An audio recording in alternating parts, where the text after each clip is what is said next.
Okay, so I've got a 2008 Fiat 500 1.3 multijet, and after plugging it in, it's coming up saying there is an EGR insufficient flow. Now, apparently this job on the Fiat 500 is an absolute bugger of a job. So obviously coming up to Christmas, you know, money's tight. Obviously you can't afford to get the EGR valve done. Now, taking an educated guess, the EGR valve insufficient flow would mean to me that it's clogged up, either that it can't actuate proper, therefore it needs to be changed. Now, if you get an engine warning light pop up on the car, and just look inside here, see the engine warning light on there? What that means effectively is I mean, when you're driving along, all of a sudden that light will come on, and it will, you know, when you plug it in and diagnose it, it'll come up saying your engine EGR valve it's got insufficient flow, and that's what it causes the light to come on.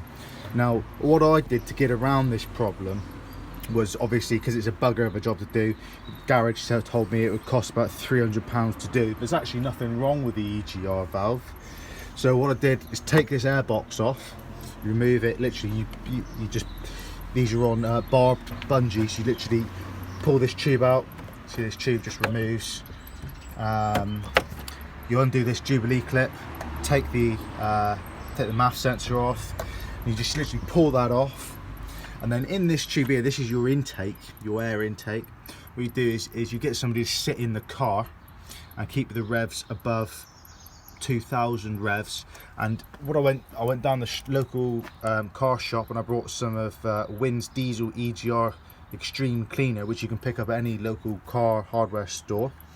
And what you do is you do short bursts in there, literally psst, psst, psst, psst, in there. And what you will do is you'll hear the engine revs will increase, and you empty about half a can of this stuff in there, and then turn the key off and turn it back on, and you should in theory have that light gone. It should be gone off. Now, if that doesn't happen, what I did is, 'cause the first time I did it, the light didn't go off. I put it all back together, left it, shut the bonnet down, and started the key up again, and the light went off. But what you should do is, if it doesn't go off, keep squirting this stuff in, and what it does is it goes into the EGR valve and it actuates breaking up the carbon, because that's all it is inside the EGR valve. It gets clogged up with carbon from the exhaust, yeah, because it's obviously recirculating. That's what the EGR valve does, it recirculates the exhaust gases back through the engine.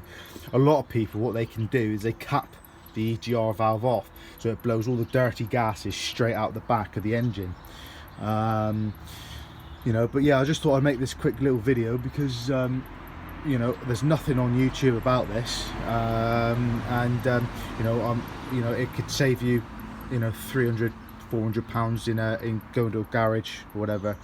But obviously one thing you will need to do is plug it in to make sure it is the EGR valve, and if it does come up saying it's got insufficient flow, then this is the video for you. Alright, well, hope that helps, and if you got any problems, feel free to leave a comment.